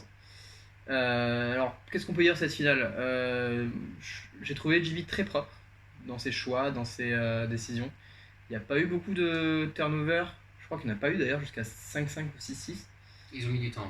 Oui. Et ouais, vraiment, au début, c'est très très propre. À partir du moment où ça a commencé à faire les turnovers, JB s'est un petit peu détaché. Mais l'Allemagne a eu quand même le disque pour revenir dans le match. Et ils l'ont fait, hein. Parce ils que l'ont fait. JB avait Et des ils l'ont breaks fait. d'avance à un moment. Ouais, et puis l'Allemagne est revenue à égalité. Mais je pense que du coup, l'Allemagne peut avoir des regrets parce qu'ils avaient les disques pour tuer le match. On pense notamment à un drop en zone du numéro 19, dont j'ai plus le nom. Ça doit être un Muller ou un Boden-Muller, comme tous. Je sais plus, honnêtement, je sais plus. En dehors de la blague, il y en a 5 qui ont ce nom-là. Hein. Ouais. On pense, le match énorme de Nico Müller qui est quasiment pas sorti sur la deuxième mi-temps. Vraiment, JB peut avoir, l'Allemagne peut avoir des regrets sur ce match parce qu'ils avaient vraiment de quoi le tuer, ce match. Et c'est là où je vais intervenir. Pour moi, l'Allemagne a aussi des regrets parce qu'ils n'ont pas pris de risque. Ils avaient une défense qui gênait la Grande-Bretagne et ils ont gardé la défense du début à la fin du match en se disant ça va passer, ça va passer, ça va passer. Ouais. Et c'est-à-dire que c'était un match très intéressant, mais un match très tactique en fait. C'était un jeu d'échecs en fait. C'était une partie d'échecs. Et les deux équipes se regardaient en disant l'autre va craquer, l'autre va craquer. Et l'Angleterre a dit on va faire notre jeu, on va développer notre jeu vers l'avant, on va continuer à jouer comme ça parce que ça a payé jusque-là, on est en finale grâce à ça et on a été champion d'Europe grâce à ça. Et l'Allemagne a dit on a trouvé la défense qui gêne la Grande-Bretagne. Ça a payé lors de préparation, ça a payé lors de tournoi. On a vu des équipes comme l'Irlande le faire ou Windmill. On va la garder de bout en bout. Et ça finira par payer. Et ça n'a pas forcément payé. Ça a payé sur un ou deux breaks, un ou deux turns. Mais il aurait peut-être fallu varier un peu ça. Mais pour déstabiliser, ils n'ont même pas tenté de déstabiliser la Grande-Bretagne. Ils sont contentés de les gérer. Néanmoins, c'était quand même une finale très très très très haletante. Et puis 15-14, finalement, c'est ce qui arrive au niveau aux États-Unis. Enfin, ouais. Et puis on s'était dit, avec les gens à qui je regardais, on s'était dit à la mi-temps, on va l'avoir, c'est notre Universe Point 14-14. Avec les photographes aussi. Avec, on a le même discours à 1000 km. Avec l'Angleterre à l'attaque à 14-14, on va l'avoir ce univers. Et au final, on l'a eu. C'est le genre de match où tu le sens venir, l'univers en fait. Tu te dis, c'est tellement serré, ça va se jouer à un rien quoi. Et ça s'est joué à un rien, hein. Ça s'est joué à 2 drops des Allemands bêtes. Vraiment bêtes. Sauf que du coup, on a l'équipe la meilleure d'Europe qui est championne d'Europe. Et c'est logique, hein. J'ai envie de dire, c'est quand même logique. Ouais, mais c'est là où l'Allemagne si l'Allemagne perdait autrement, personne n'en aurait voulu à l'Allemagne. Ouais, mais là on peut leur en vouloir parce qu'ils le perdent bêtement en droppant 2-3 disques qu'ils n'auraient pas dû dropper. Ou en essayant pas autre chose. Ouais, ils ont rien proposé d'autre chose que leur force middle renvoyée. Ils ont une force middle envoyée qui ne marche pas du tout avec les moustiques et qui était incroyablement efficace pour les Allemands. C'est waouh. Ouais, mais après, ouais, vraiment c'est dommage. C'est dommage pour l'Allemagne, on peut leur en vouloir de ne pas avoir tué ce match. Et on peut surtout leur dire bravo quand même d'avoir tenu un point. Mais bravo quand même, ouais, c'est exactement ça. Franchement, c'est une équipe qui était très séduisante à avoir joué, avec le numéro 37 là dont j'ai plus le nom, mais qui a marqué un nombre incroyable de points en longue, parce qu'il courait tellement vite. Enfin bref, une finale vraiment très impressionnante, très agréable à regarder. Mais du coup, il n'y a plus grand chose à dire, on va basculer sur les filles. Et du coup, les filles, on avait donc une finale Irlande-Suisse. Le féminin. Le féminin. Irlande-Suisse, donc l'Irlande, j'avais vu jouer aucune des deux équipes. Donc c'était le premier match que je regardais des deux équipes en streaming. Et j'ai été vraiment impressionné par l'Irlande. C'était une finale qui n'était pas très intéressante au final, parce que l'Irlande a dominé la tête et les épaules tout le long. Mais donc le score en finale le montre bien, avec 15-7, c'est totalement mérité, c'est ce que le match, c'est la physionomie du match. Mais l'Irlande m'a impressionné, parce qu'on les attendait pas à ce niveau en fait. Elles sont montées en puissance tout le tournoi, elles ont mal commencé, elles ont perdu des matchs, et au final, à la fin, elles finissent par écraser la Suisse. Mais vraiment écraser, elles étaient plus fortes physiquement, elles étaient plus fortes mentalement. Et Tactiquement, elles étaient dominantes de la tête et des épaules sur tout ce match. Et vraiment, même si le match n'avait pas un grand intérêt, parce que vraiment c'était une branlée, on peut le dire. Enfin, plus qu'un 7. Ouais, mais dans le jeu, c'est sévère de dire ça. Bah, dans le jeu, ouais, mais au final, c'est un match qui est dominé de la tête et des épaules, quoi. Les Irlandaises ont fait les dominé, différences. oui, mais branlé, non, parce qu'il y a eu des 15-7 qui étaient vraiment plus branlés dans le tournoi. D'accord. Je pense mais, à l'équipe de France féminine qui a perdu 15-7 contre la Russie le premier match. Oui, là, il n'y avait pas photo. Ok, Voilà. D'accord. Mais, ouais, ok, je comprends. Il y a une différence. Vraiment une branlée, c'était une victoire large, disons. Il y a une différence d'armes sur le terrain. Quand la France joue contre la Russie, ils perdent largement parce qu'ils sont beaucoup moins forts. Quand l'Irlande bat la Suisse, ils perdent largement les Suisses parce que l'Irlande est plus forte. Et l'Irlande est vraiment plus forte. Mais ils sont plus forts sur ce match-là, ils sont pas plus forts intrinsèquement. Bah, je suis pas sûr, parce que franchement, l'Irlande était vraiment très costaud. Hein. L'Irlande sera plus fort intrinsèquement dans quelques années. Et ça fait peur. Mais aujourd'hui, les deux équipes avaient grosso modo le même niveau. Il y a une équipe qui est un peu passée à côté de son match et l'autre équipe qui a totalement réussi son match. La Suisse, il y a 4 ans, ils étaient déjà vice-champions d'Europe. Ouais. Mais du coup, ils refont la même performance. Bah, déjà, je vais revenir sur les Suisses, car il y avait une vraie détresse dans les yeux des joueuses. Enfin, ouais, c'était assez. Ouais. C'est une équipe. Les deux équipes, j'étais assez proche des deux équipes en fait. Je connais pas mal de joueurs suisses et j'ai passé beaucoup de temps en Irlande cette année. Je sais trouver les mots, je sais comprendre leurs émotions. Et là, vraiment, j'avais rien à dire parce que elles le savent, elles ont raté leur match. Et c'est dommage. Et c'est dommage parce que ça aurait pu nous donner une finale avec un bien plus serré et avec vraiment avec un enjeu plus important. Alors que la satisfaction des Irlandaises. Waouh. Les Irlandaises, elles ont pas vraiment préparé ces taureaux. C'est moche à dire, mais elles ont fait peu de réunions, elles avaient jamais l'équipe complète. Parce qu'il y a le championnat du monde du 24 qui est vraiment le big deal, c'est le truc important pour les équipes irlandaises, qui en open vise une demi-finale mondiale et qui en féminin vise une grosse place. Et vous avez deux joueuses de l'équipe qui ne devaient pas jouer avec le féminin, qui ont été repêchées par le groupe après discussion et négociation. Ouais. Et du coup, elles sont venues jouer et elles ont été monstrueuses sur la compète. Elles sont montées en puissance. Et donc, il y a eu une liaison à créer. Il y a eu des contacts, des liens, une fluidité dans le jeu à trouver entre des joueuses qui ne se connaissaient pas, qui n'avaient jamais joué ensemble un petit peu en club. Le féminin en Irlande, ça doit être 5-6 clubs. Il n'y a pas non plus. C'est pas qu'elles se connaissent pas. On enlève les universitaires parce qu'il y a autant d'équipes universitaires que de clubs en Irlande. Par contre, ces quelques clubs, les joueuses se connaissent, mais elles ne savent pas jouer ensemble. Elles ont chacun leur système de jeu. Et puis, en dehors de Gravity, qui est un peu au-dessus du lot, le reste, ça se vaut. Cork est un peu. Les deux équipes de Cork féminines se sont fusionnées. Limerick qui est un peu en dessous en ce moment, mais après, elles se connaissent. Ce que tu dis là, c'est un peu. On le voit, en fait, on le retrouve dans la physionomie de leur tournoi, c'est-à-dire qu'au début, elles faisaient des matchs un peu moyens. Et c'est ça. Et qu'au final, elles se sont trouvées et le groupe s'est formé. Et à la fin, elles font des matchs super, quoi. Dont cette finale. Et les matchs qui les ont créés, c'est quand elles ont joué contre la Russie et l'Allemagne. Elles se sont fait détruire en début de match. En fin de match. Et en début de match, elles étaient là, elles dominent, elles font le lead, elles mènent, elles sont devant au score. Donc elles se disent c'est possible, c'est possible. Et au moment où ça compte, il y a un réflexe historique, on va dire. Le coach remet les vieilles, remet les anciennes et fait pas confiance aux nouvelles. Et ainsi sur les points de force et les acquis de l'équipe lors des préparations. Sauf qu'en préparation, il n'y avait pas l'équipe complète. Ouais. Et du coup, l'équipe à ce moment-là, elle plonge parce qu'elle a plus de densité physique à proposer à un adversaire qui lui est prêt. La Russie et l'Allemagne, ils terminent 5 et 3e. Ouais. Ils n'ont rien à faire là. En effet, on aurait dû, en toute logique, avoir une finale Russie-Allemagne. Vous avez juste à regarder les pronostics de UltiWorld. Tous les gens qui sont dans le tableau des pronostics avec les meilleurs résultats, en féminin, ils ont 2 erreurs. Ouais. Au final, personne n'attendait cette finale. Personne n'attendait les Irlandaises aussi bien. Personne n'attendait une finale Irlande-Suisse. Tout le monde était surpris. Et... On pouvait voir un des deux en demi-finale, mais pas en finale. Mais sur le tableau tel qu'il était présenté en respectant les têtes de série, on ne pouvait pas retrouver les deux puisqu'elles devaient jouer en quart. Ouais. Donc déjà rien que là, ça bloquait tout. Mais bon, voilà. Donc bref, en résumé, Irlandaises impressionnantes et qui sont construites tout au long de ce tournoi et qui ont proposé en finale une copie parfaite. Et dommage pour les Suisses qui ont raté leur match. Ouais, et puis merci l'Italie. L'Italie qui sort l'Allemagne, qui termine 4ème du tournoi, l'Allemagne termine 5ème.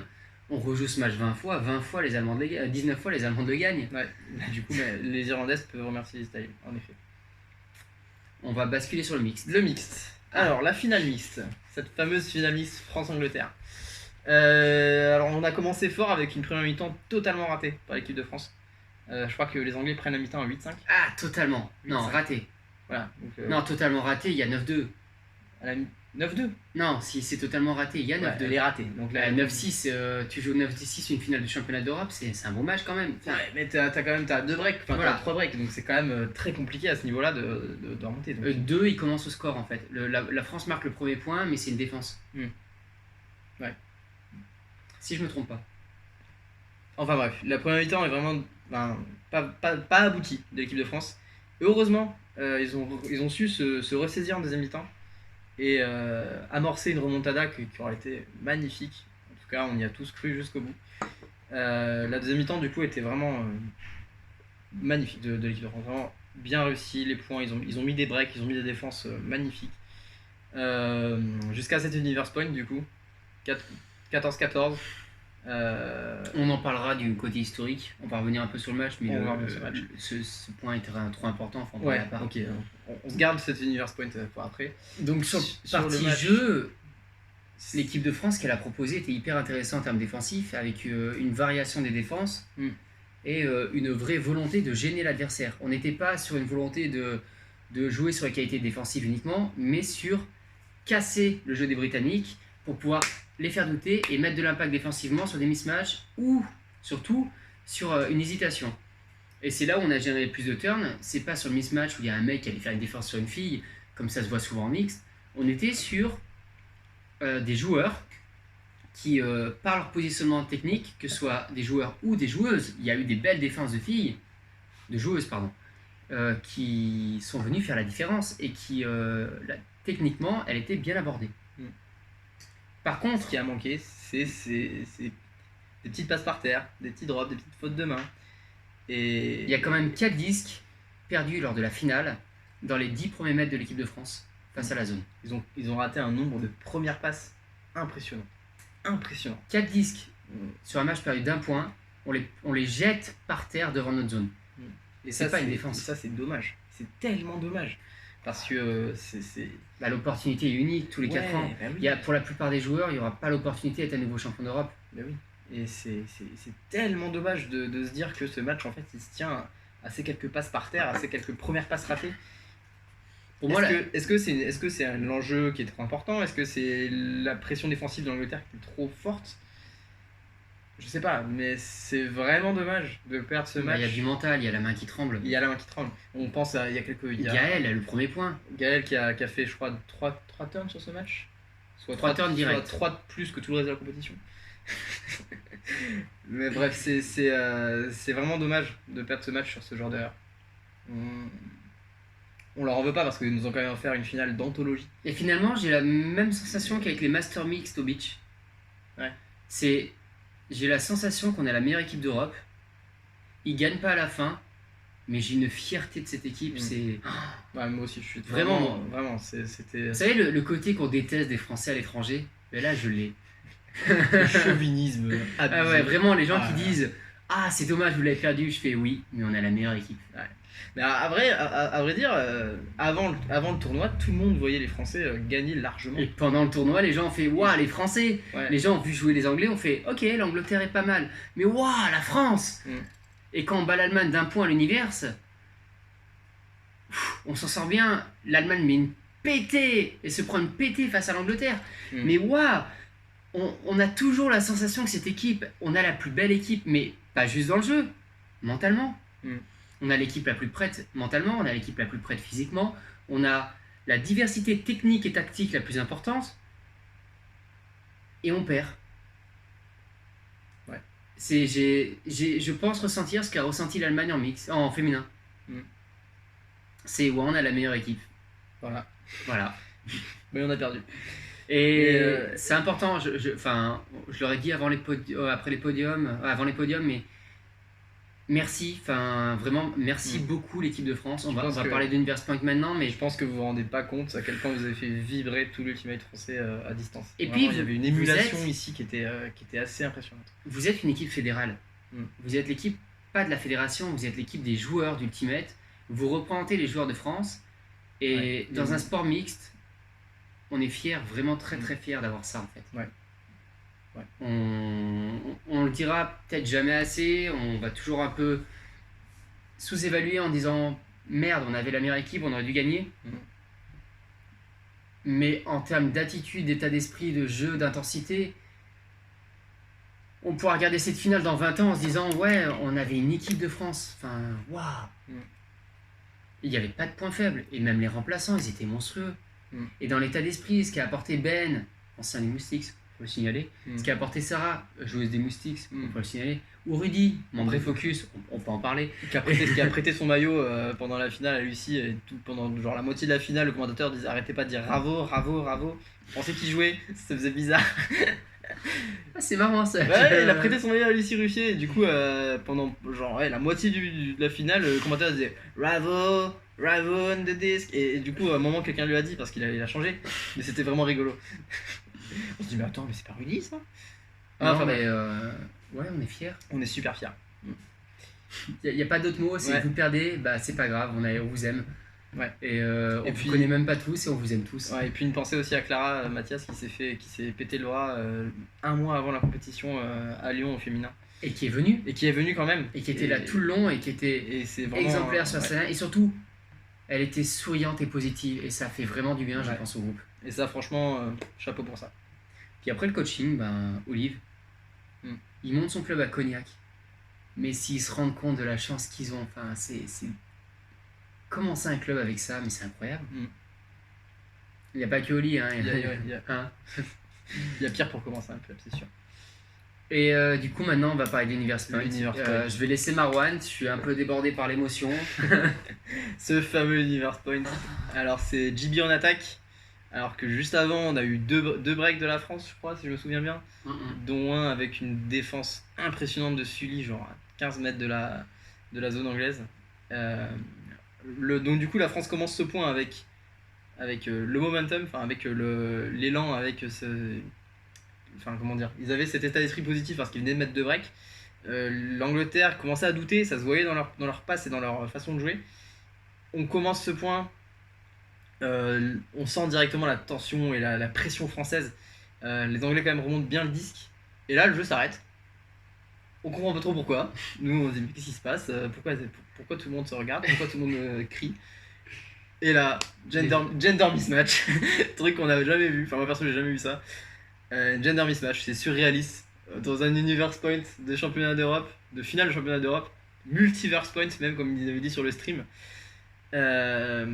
Et là, du coup, on sait pas trop quoi faire, sauf Gaël Ancelin, qui lui sait quoi faire. Une seconde, on nous a demandé Multiverse Point. Ce que ça voulait dire. Et du coup, moi je sais pas, je pense que c'est une blague de quelqu'un qui aime un peu trop Rick et Morty, mais On n'a pas d'explication. Voilà, ceux qui voulaient savoir, sachez qu'on sait pas plus que vous. Je pense que non, c'est un... je pense que c'est une joke, enfin une private joke de quelqu'un qui aime Rick et Morty. Je pense, parce que. J'aime Après- beaucoup Rick et Morty. Mais après, du coup, moi ça me gêne, enfin ça m'a fait rire sur le coup. Et enfin, on s'est quand même demandé ce que ça voulait dire, mais bon, vu que on s'est dit, est-ce que ça veut dire Universe Point de tournoi? Est-ce que, enfin, mais juste avant, on avait l'Universe à l'Open, ça s'appelait un Universe. Bref. Donc, gender mismatch, personne connaît la règle sauf Gaël. Gaël qui ressort directement, bah ouais, non, en fait, c'est comme si c'était un temps mort. On règle le problème et on reprend. Il a pas dit ça exactement comme ça. Il a dit There is a way to solve that. If you take a time out, we can switch a player male to female, so we stop the gender mismatch. Et c'était effectivement ce que les règles disent. Donc pour ceux que ça intéresse, c'est l'appendice B172. Allez voir. Et c'est exactement ça qu'il faut qu'il se passe. En fait, c'est un temps mort gratuit. Et pendant le temps mort, l'équipe qui est en tort change un joueur, du coup règle le gender mismatch. Et l'autre équipe a le choix soit de recommencer le point, soit de reprendre comme si c'était un temps mort. C'est-à-dire que si les Anglais s'étaient rendus compte du gender mismatch après un turn, ils auraient pu dire non, violation, gender mismatch, et recommencer le point. Ils auraient pu, c'est dans les règles. Mais au final, ça s'est pas passé comme ça. Au final, Les Anglais ont gardé le disque. Puis-je Je t'en prie. Important. Pourquoi il y a eu gender mismatch? Les Anglais l'ont expliqué, les Français aussi. Le signe pour 4 garçons, c'est celui-là, main en l'air. Le signe pour 4 joueuses, c'est celui-là. Et la France a fait ça. Un espèce d'entre-deux qui a mal été compris. Mais Pas la France, l'Angleterre. Oui, c'est l'Angleterre qui avait, C'est la qui avait- qui avait le Grande-Bretagne choix. qui C'est a fait l'Angleterre ça. qui avait le choix. Et du coup, ça a repris à ce moment-là. Et puis, du coup, on a ce swing dans l'ouvert. Et puis, l'Anglaise qui marque en fond de zone sur un appel en strike. Et qui se pète le coude en retombant. Oui. Et du coup, on a ce moment un peu surréaliste. On sait pas trop ce qui se passe. Elle a catché, mais directement, elle lâche le disque. Elle fait ah et Je suis à 5 mètres. et Vraiment, je vais parler parce que là, ouais, bah, vas-y, je suis t'es littéralement. juste à côté. Hein. Je suis à 5 mètres de Gaël au moment du gender mismatch. Après le gender mismatch, je change de côté et je me retrouve à 5 mètres de la joueuse qui se casse le coude. Et vraiment, on a la joueuse qui marque et qui, au moment où elle marque, t'entends ah et vraiment un cri de détresse. Et je le prends pour un cri de joie jusqu'à ce que je vois un joueur arriver lui sauter dessus et elle qui le repousse violemment tout en tenant son coude pour repousser avec l'autre coude. Et là, on voit les joueurs qui s'affolent. Il y a la photo d'ailleurs qui est déjà en ligne. Avec 4 joueurs qui se retournent en montrant leur main du bras et en appelant les secours.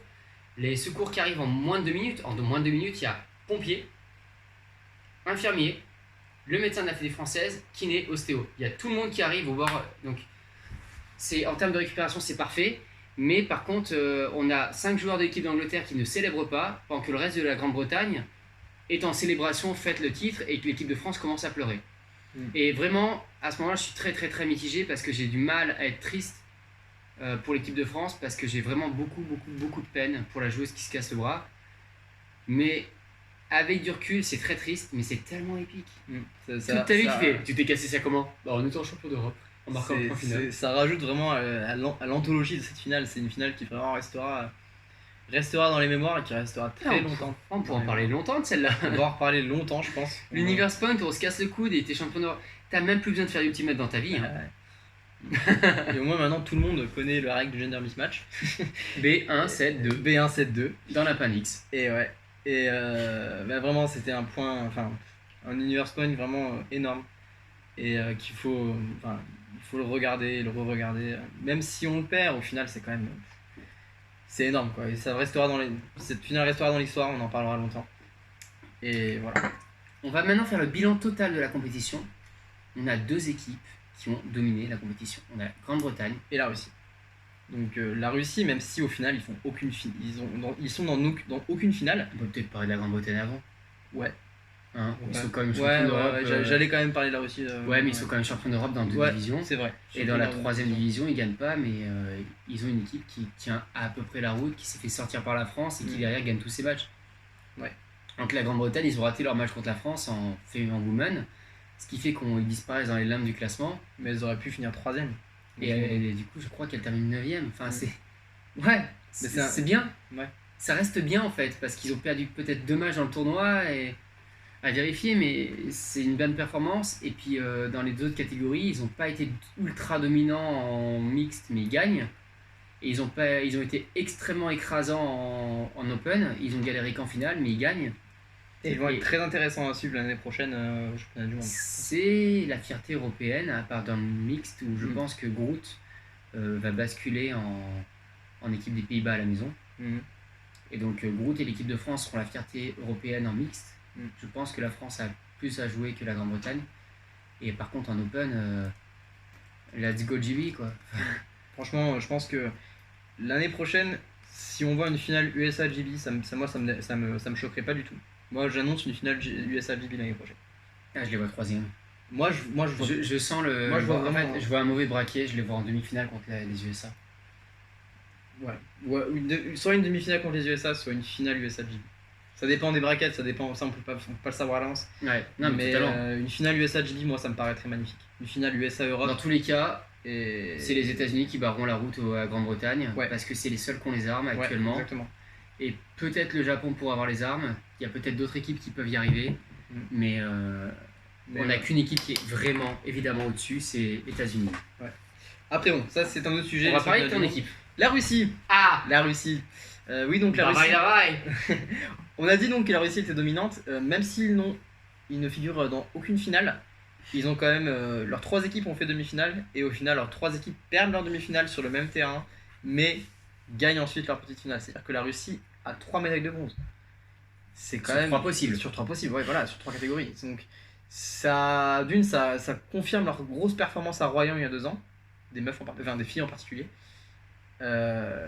Et puis ça montre que la Russie est vraiment une force. Il faut vraiment compter sur la Russie en Europe, quoi. C'est impressionnant. 1200 personnes, hein, la fédération. Et 1200 personnes, dont 200 qui sont exilées loin des autres. Donc un quart de ce qu'on a en France. Hein.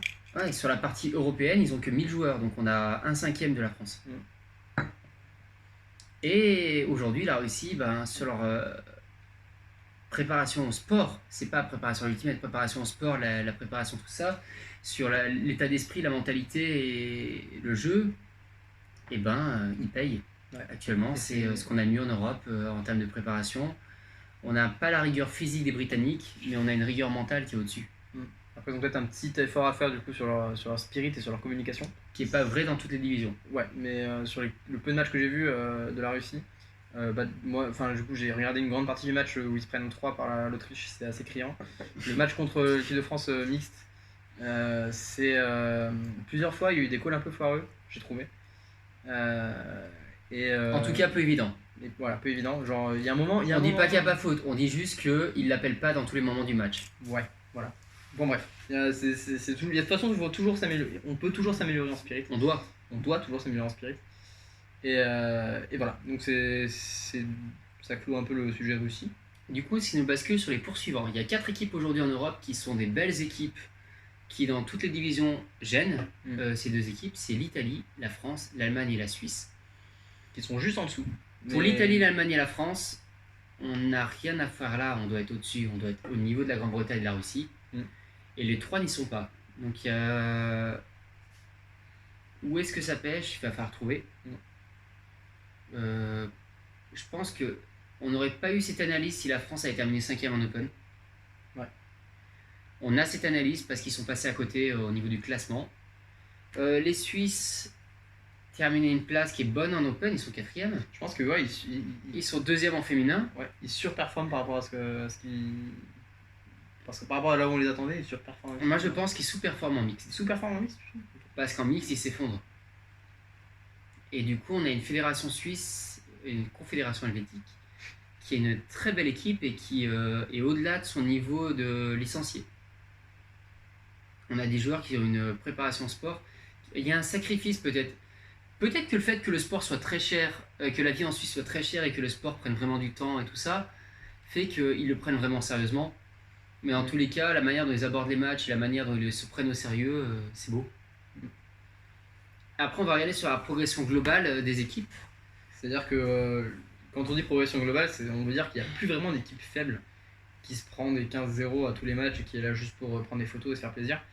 C'est-à-dire que là, on a un espèce de ventre mou qui est très homogène. Et au final, les équipes faibles deviennent normales, entre guillemets. On a une densification du niveau du ventre mou. Ouais. On avait avant, je pense à Maribor il y a 8 ans, quand je regardais la Slovénie jouer, on se disait mais pourquoi pas moi en fait? Tu prends un joueur dans la rue, tu le formes en 2 semaines, tu lui donnes un peu de niveau athlétique et puis paf, tu le mets sur le terrain. Alors qu'aujourd'hui, quand tu vois la Hongrie, ils sont jeunes, mais ils jouent depuis 3-4 ans. On a une formation derrière. Quand on voit la Norvège, il y a 52 licenciés dans le pays, la Norvège tient tête à l'équipe de France. Perd contre la Hongrie, mais on a une équipe avec des vrais joueurs d'ultimate, des joueurs qui ont fait des championnats du monde avec Curry Island en préparation, des joueurs qui travaillent, qui font des tournois à l'étranger, qui ont une vraie volonté de progresser, et qui sont des joueurs d'ultimate complets. Et ça, c'est vraiment de très bonne augure pour notre sport. Parce qu'au final, si on n'a plus d'équipes nationales qui sont mauvaises, qui sont faibles. Mauvaises, si, ça va.